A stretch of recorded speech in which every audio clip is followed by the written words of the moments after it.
नवाब खान का माजी और उसका पुर असर किरदार पुराने जमाने की बात है, जब शहरों की फजाओं में आज जैसी भागम भाग नहीं थी, बल्कि सुकून और एक दूसरे के लिए हमदर्दी थी। एक छोटे मगर पुर वकार शहर के किनारे एक पुराना कच्चा मकान था, जहां नवाब खान अपने खानदान के साथ रहता था। नवाब खान कोई रईस नहीं था, नहीं किसी बड़े ओहदे पर फाइज था। वो एक मामूली तांगा बान था, जिसके पास सिर्फ एक पुराना घोड़ा और एक पुर शौकत मगर थकी हुई लकड़ी का तांगा था। नवाब खान का नाम उसके वालिद ने इस उम्मीद पर रखा था कि शायद वो किसी दिन नवाबों जैसी जिंदगी गुजारेगा, मगर वक्त ने उसे गरूबत की चक्की में पीस डाला था। लेकिन नवाब खान की असली दौलत उसकी जेब में नहीं, बल्कि उसके सीने में थी। मैं एक ऐसा शख्स था जो हर सुबह फजर की अजान के साथ बेदार होता, अल्लाह के हुजूर सर बसजूद होता और अपनी थकी हुई हड्डियों में ईमान की गर्मी लेकर काम पर निकल जाता। उसका घोड़ा, जिसका नाम उसने बादल रखा था, अब काफी बूढ़ा हो चुका था, मगर नवाब खान उसे अपने बच्चों की तरह चाहता था। नवाब खान का मानना था कि अगर इंसान की नीयत साफ हो तो अल्लाह रास्ते खुद ब खुद निकाल देता है। गरीबी का साया और घर के हालात। नवाब खान की बीवी फातिमा एक निहायत सब्र और शुक्र करने वाली खातून थीं। उनके 3 नन्हे बच्चे थे, जैन, मरियम और छोटा अली। घर के हालात अक्सर इंतहाई नाजुक होते। कभी कभी चूल्हा कई कई दिन तक नहीं जलता था, मगर फातिमा ने कभी अपने शौहर से शिकवा नहीं किया। वो बच्चों को कहानियां सुनाकर सुला देती या पानी में नमक डालकर उन्हें पिलाती, ताकि उनका पेट भरा हुआ महसूस हो। एक मर्तबा शहर में सख्त सर्दी का मौसम आया। नवाब खान के पास इतने पैसे नहीं थे कि वो बच्चों के लिए नए गर्म कपड़े खरीद सके। उसने अपने पुराने कंबल को काटकर बच्चों के लिए छोटे छोटे कोट सिए। जब उसने बच्चों को वो कोट पहनाए, तो बच्चों की आंखों में जो खुशी थी, वो किसी भी बादशाहत से बढ़कर थी। नवाब खान ने उस रात आंसुओं के साथ दुआ की, या अल्लाह, मैं तेरा शुक्रगुजार हूं कि तूने मुझे इतने प्यारे बच्चे दिए। बस उनका रिज़्क मेरे नसीब में लिख दे। एक रात का सन्नाटा और तहज्जुद का नूर। एक शाम ऐसी आई जब नवाब खान पूरा दिन चौक में खड़ा रहा, मगर किसी ने भी उसके पुराने तांगे पर बैठना पसंद नहीं किया। शहर में नए और चमचमाते हुए तांगे आ गए थे और लोग नवाब खान के पुराने तांगे का मजाक उड़ाते थे। वो खाली हाथ घर लौटा। बच्चों ने जब देखा कि अब्बू के हाथ में आज भी कोई थैली नहीं है, तो उनकी खामोशी नवाब खान के दिल को चीर गई। फातिमा ने जब पूछा, आज क्या हुआ, तो नवाब खान की हिम्मत जवाब दे गई। वो मुस्कुराया तो सही, मगर उसकी मुस्कुराहट में दर्द था। उसने कहा, फातिमा, आज अल्लाह ने शायद हमारा इम्तिहान लेने का फैसला किया है, मगर याद रखना, वो कभी अपने बंदों को अकेला नहीं छोड़ता। उस रात नवाब खान ने सोने के बजाय नमाज ए तहज्जुद में पनाह ली। उसने मुसल्ले को अपने आंसुओं से भिगो दिया। उसने कहा, या रब, मेरी मेहनत में कोई कमी है तो माफ फरमा, मगर मेरे बच्चों को भूख से बचा ले। पहला इम्तिहान, राह ए खुदा में कुर्बानी। अगली सुबह जब सूरज की पहली किरण ने शहर को मुनव्वर किया, नवाब खान बिस्मिल्लाह पढ़कर निकल पड़ा। चौक में पहुंचते ही उसने देखा कि एक बूढ़ा फकीर जमीन पर पड़ा कांप रहा है। वहां से गुजर रहे थे। कोई उसे ठोकर मारता तो कोई नजरें चुराकर निकल जाता। नवाब खान ने फौरन बादल की लगाम खींची और नीचे उतरा। फकीर की हालत देखकर नवाब खान का दिल दहल गया। उसने अपनी चादर निकाली और उस बूढ़े शख्स को ओढ़ा दी। फकीर ने कांपती आवाज में कहा, बेटा, मुझे मेरे गांव पहुंचा दो। वहां मेरी बेटी मेरा इंतजार कर रही है। मेरे पास देने को कुछ नहीं है। नवाब खान जानता था कि अगर वो इस फकीर को गांव ले गया तो पूरा दिन निकल जाएगा और आज भी कोई कमाई नहीं होगी। मगर उसके अंदर के ईमान ने पुकारा, नवाब खान, आज अल्लाह ने सवारी नहीं बल्कि जन्नत का रास्ता भेजा है। नवाब खान ने निहायत एहतियात से उन्हें टांगों पर बिठाया। रास्ता पहाड़ी और दुश्वार गुजर था। रास्ते में फकीर ने पूछा, बेटा, तुम्हारा अपना घर खाली है? फिर तुम मुझ पर वक्त क्यों जाया कर रहे हो? नवाब खान ने जवाब दिया, बाबा, मेरे घर की चाबी उस जात के पास है जो परिंदों को भी भूखा नहीं सुलाता। मैं उसके बंदों की खिदमत कर रहा हूं, वो मेरा ज़याल सुध रखेगा। जंगल की वो सौनाक रात और यह भी मदद, गांव पहुंचते पहुंचते सूरज ढल चुका था। फकीर ने जाते जाते नवाब खान को एक पुराना चमड़े का थैला दिया और कहा, इसे घर जाकर खोलना।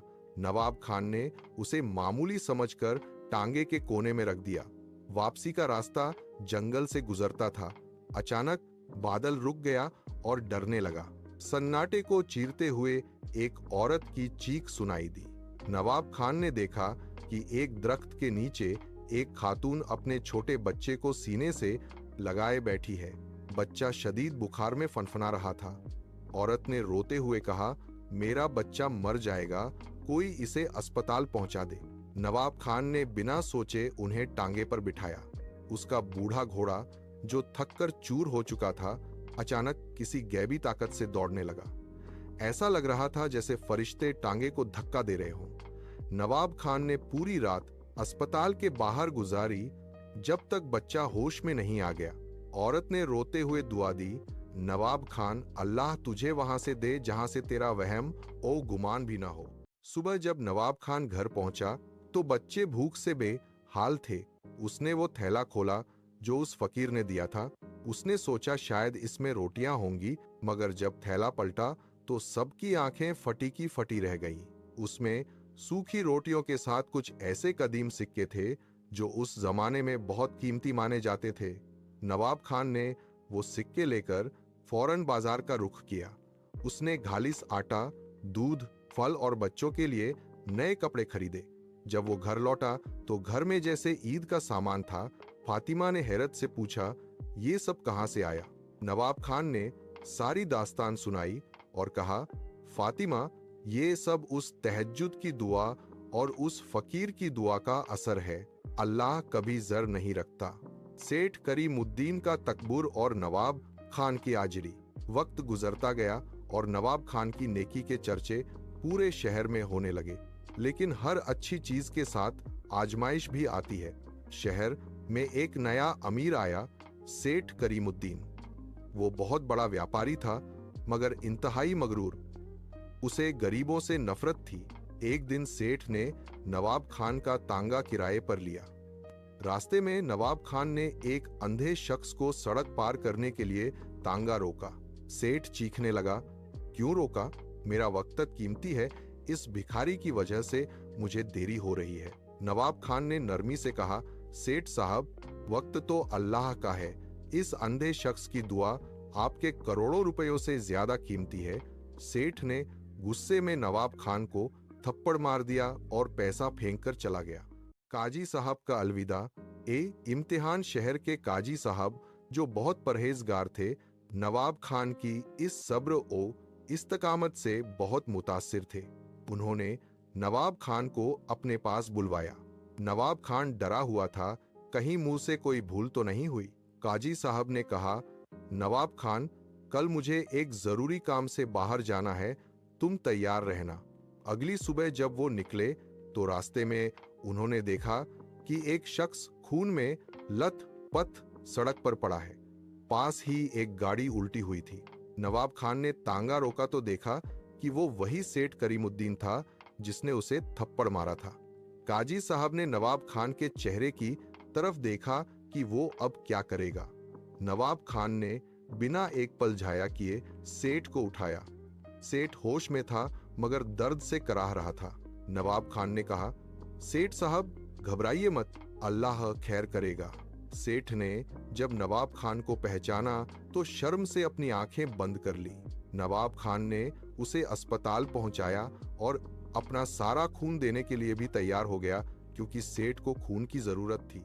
जब सेठ थोड़ा बेहतर हुआ तो उसने काजी साहब के सामने नवाब खान के पांव पकड़ लिए। उसने कहा, मैं दौलत के नशे में अंधा था, मगर इस गरीब तांगा बान ने मुझे इंसानियत सिखा दी। तब काजी साहब ने असल हकीकत खोली। उन्होंने कहा, नवाब खान, दरअसल ये सब मेरा एक इम्तिहान था। मैं फकीर, वो बीमार औरत और यहाँ तक कि ये हादसा हम सब देखना चाहते थे कि क्या तुम वाकई इतने सब्र वाले हो जितना लोग कहते हैं। शहर के सबसे बड़े यतीम खाने और सखावत ट्रस्ट के लिए हमें एक ऐसा इंसान चाहिए था जो पैसे से ज्यादा दिल का अमीर हो। काजी साहब ने नवाब खान को उस ट्रस्ट का नजीर मुख्य प्रशासक मुकर्रर कर दिया। उसे एक बड़ा घर, गाड़ी और बच्चों के लिए बेहतरीन तालीम का इंतजाम करके दिया गया। नवाब खान, जो कभी भूख से लड़ता था, अब हजारों यतीमों का बाप बन गया था। नवाब खान की जिंदगी बदल गई, मगर उसका तवक्कुल वही रहा। वो अब भी कभी कभी अपना पुराना तांगा निकालता और गरीबों को मुफ्त सवारी देता ताकि वो अपने माजी को ना भूले। तवक्कुल, जो अल्लाह पर पूरा भरोसा रखता है, अल्लाह उसके लिए ऐसे रास्ते निकालता है जो अकल से बाहर हैं। सब्र का फल, गुर्बत और तंज के वक्त जो इंसान सब्र करता है, उसकी मंजिल हमेशा बुलंद होती है। इंसानियत की खड़मत, दूसरों की मदद करना ही असल इबादत है। नवाब खान ने तब मदद की जब उसके पास खुद कुछ नहीं था। नवाब खान की दास्तान हमें सिखाती है कि जिंदगी में असली कामयाबी बैंक बैलेंस से नहीं, बल्कि उन दुआओं से मिलती है जो हम बेलौस होकर दूसरों के लिए कमाते हैं।